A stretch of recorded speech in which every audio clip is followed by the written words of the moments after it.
This is Gautam English teacher. Friends, काफ़ी दिनों के बाद आज मैं लेकर आया हूं आपके लिए कंजक्शन की वीडियो। फ्रेंड्स, इस वीडियो में आपको कंजक्शन का पूरा इंट्रोडक्शन मिलेगा, क्योंकि किसी भी चीज़ को समझने के लिए सबसे पहले उसके बेस को समझना ज़्यादा ज़रूरी है। तो फ्रेंड्स, ये है द कंजक्शन। कंजक्शन का मतलब यानी कि इसको बोला जा सकता है कि कनेक्टर। कनेक्टर बोलो तो एक मीटिंग पॉइंट। जैसे कि कंजक्शन है तो कन का मतलब होता है टूगेदर यानी कि एक साथ, और जंक्शन का मतलब होता है टू जॉइन यानी कि जोड़ना। इट मीन्स जंक्शन जहां पर कई सारी चीज़ें जोड़ी जा सकती हैं उसको कंजक्शन कहते हैं।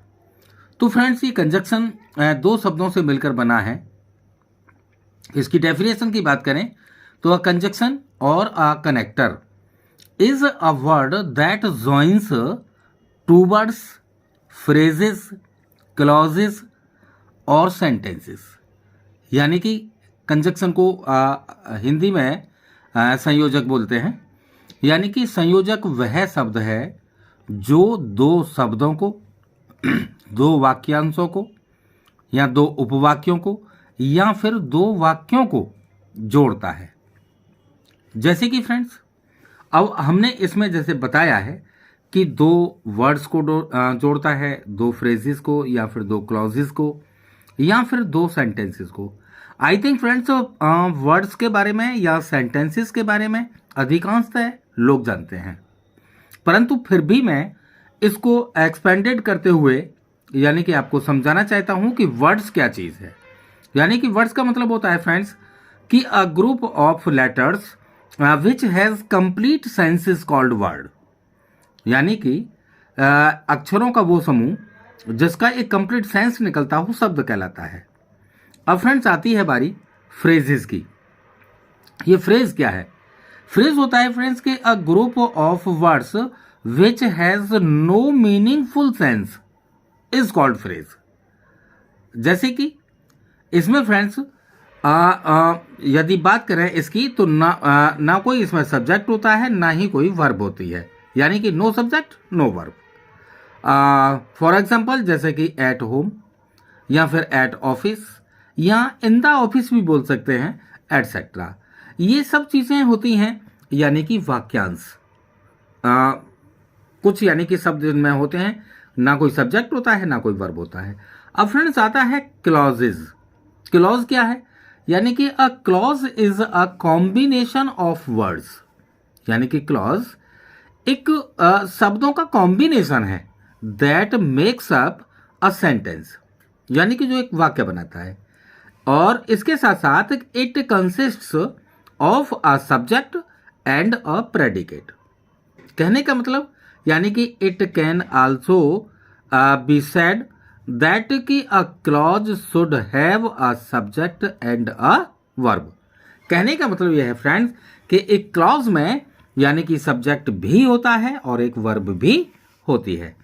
अब इसको और भी ज़्यादा वाइडली समझाएं तो फ्रेंड्स, इसके टाइप्स ऑफ क्लॉजेस के बारे में बता दें कि इसमें एक तो मेन क्लॉज होती है, जैसे कि इंडिपेंडेंट क्लॉज भी कह सकते हैं। दूसरी होती है सबऑर्डिनेट क्लॉज, यानी कि ये डिपेंडेंट क्लॉज कहलाती है।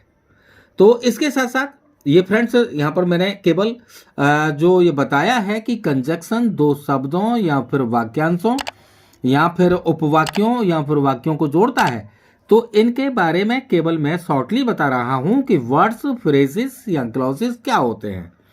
अब फ्रेंड्स, इनके बारे में अब जैसे कि ये बता दिया हमने कि मेन क्लॉज और सबऑर्डिनेट क्लॉज होती हैं। इसके बाद सेंटेंस की बारी आती है, यानी कि a group of words which has complete sense. यानी कि शब्दों का वो समूह जिसका कि एक कंप्लीट सेंस निकलता हो, सेंटेंस कहलाता है। यूं तो फ्रेंड्स,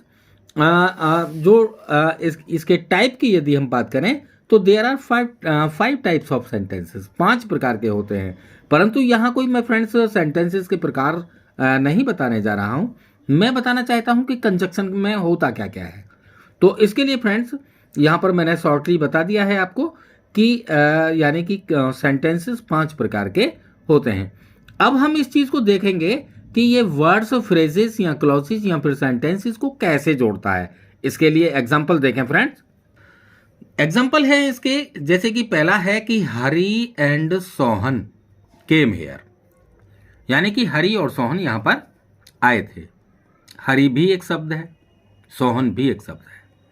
इसका मतलब पहले सेंटेंस में हमने आपको बताया कि ये दो शब्दों को जोड़ता है। तो इट मीन्स फ्रेंड्स यहां पर जो एंड है यही कंजक्शन है, क्योंकि इसने हरी और सोहन को यहां पर ऐड किया। दूसरा सेंटेंस है कि you can meet me at home और एट ऑफिस, यानी कि आप मुझसे या तो घर पर मिल लेना या फिर ऑफिस में। तो फ्रेंड्स यहां पर जो ये और शब्द है ये है कंजक्शन, क्योंकि इसने दो यानी कि फ्रेजेस को जोड़ा, एट होम को और एट ऑफिस को। तीसरा सेंटेंस है कि ही सेड दैट कि ही वुड कम, यानी कि वैसे तो ये इनडायरेक्ट का वाक्य है, परंतु यहां पर जो ये दैट लगा है यही कंजक्शन है, क्योंकि इसने ये दो जो क्लॉज हैं, एक तो ही सेड और दूसरी क्लॉज है यानी कि ही वुड कम, इन दोनों को दैट कंजक्शन ने जोड़ा है। अब चौथा है कि ये सेंटेंसेस को भी जोड़ता है, यानी कि जैसे वाइज मैन लव ट्रुथ्स, यानी कि जो बुद्धिमान व्यक्ति होते हैं वो सत्य को ही केवल पसंद करते हैं, वाइल जबकि फूल्स सन इट, जो बेवकूफ होते हैं वो इससे दूर भागते हैं। तो फ्रेंड्स यहां पर जो वाइल शब्द है यही है कंजक्शन। अब यदि बात करें इनके यानी कि काइंड्स की, तो friends there are 2 types of conjunctions, 2 प्रकार के होते हैं। नंबर 1 कोऑर्डिनेटिंग कंजक्शन, जिसे कि समान पदीय संयोजक बोलते हैं, और दूसरा होता है सबऑर्डिनेटिंग कंजक्शन, इसे आश्रित यानी कि संयोजक कहते हैं। तो सबसे पहले हम बताते हैं कोऑर्डिनेटिंग कंजक्शन के बारे में, यानी कि समान पदीय संयोजक वह संयोजक होता है जिसके द्वारा समान पद वाले शब्द या फिर वाक्य आपस में एक दूसरे से जोड़े जाते हैं, जैसे कि 2 and 2 मेक 4, 2 और 2 4 होते हैं। यहां पर एंड एक कंजक्शन वर्ड लगा, जैसे कि Kailash and Gopal are friends, यानी कि कैलाश और गोपाल मित्र हैं। तो देखिए यहां पर जैसे कि डेफिनेशन में बताया गया था कि समान पद वाले शब्द या फिर वाक्यों को कोऑर्डिनेटिंग कंजक्शन द्वारा जोड़ा जाता है। तो यहां पर 2 और यहां पर भी 2, यानी कि 2 और 2 दोनों समान पदी हैं। कैलाश एंड गोपाल यानी कि प्रॉपर नाउन है, दोनों ही नाम है, कैलाश भी और गोपाल भी। अब यदि हम बात करें कि सेंटेंसेस को भी जोड़ता है 2 वाक्यों को, तो इसके लिए बोलेंगे कि he passed but his sister failed, यानी कि वह पास हो गया परंतु उसकी बहन फेल हो गई। तो यहां पर ये जो बट है यानी कि इसने 2 वाक्यों को जोड़ा। और नेक्स्ट एक और सेंटेंस लिया है कि Mohan came here but Sushil went away, Mohan यहां आया परंतु सुशील चला गया। तो यहां पर ये जो 2 सेंटेंसेस हैं, यानी मोहन केम हेयर और एक सुशील वेंट अवे, इन दोनों को यानी कि बट कंजक्शन ने ऐड किया। फ्रेंड्स इसके बाद में यानी कि आता है दूसरे नंबर पर सबऑर्डिनेटिंग कंजक्शन। आश्रित संयोजक बोलते हैं इसे, यानी कि वह संयोजक होता है जो सबऑर्डिनेट क्लॉज यानी आश्रित उपवाक्य को अन्य क्लॉज यानी कि उपवाक्य से जोड़ता है। जैसे कि यहां पर है, तो फ्रेंड्स यहां पर जैसे कि हम बता रहे थे कि जो सबऑर्डिनेट क्लॉज होती हैं उनको दूसरी क्लॉज से ये जोड़ती हैं सबऑर्डिनेटिंग कंजक्शन। तो एग्जांपल है कि यानी कि व्हेन फादर केम, जब यानी कि पिताजी आए थे, तो I was reading a book, तो मैं एक किताब पढ़ रहा था। फ्रेंड्स यहां पर जो ये व्हेन शब्द है ये शुरू में ही दे रखा है और ये सबऑर्डिनेटिंग कंजक्शन है। इस ऐसे यानी कि सेंटेंसेस को हम 2 प्रकार से यानी कि लिख सकते हैं। जैसे कि हम यदि यहां से बनाए तो यानी कि I was reading a book when father came, अब ये जो शब्द है ये बीच में आ गया, अभी भी ये सबऑर्डिनेटिंग कंजक्शन है।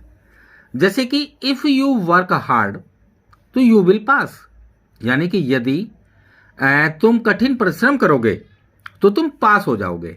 फ्रेंड्स, ये भी एक इंग्लिश का नियम है कि यदि पहला वाक्य प्रेजेंट इंडेफिनिट में हो और दूसरा वाक्य फ्यूचर में हो तो ऐसे यानी कि दोनों ही सेंटेंसेस को हम फ्यूचर में ही यानी कि उसकी आवाज निकलेगी कुल मिलाकर कि यदि तुम कठिन परिश्रम करोगे तो तुम पास हो जाओगे।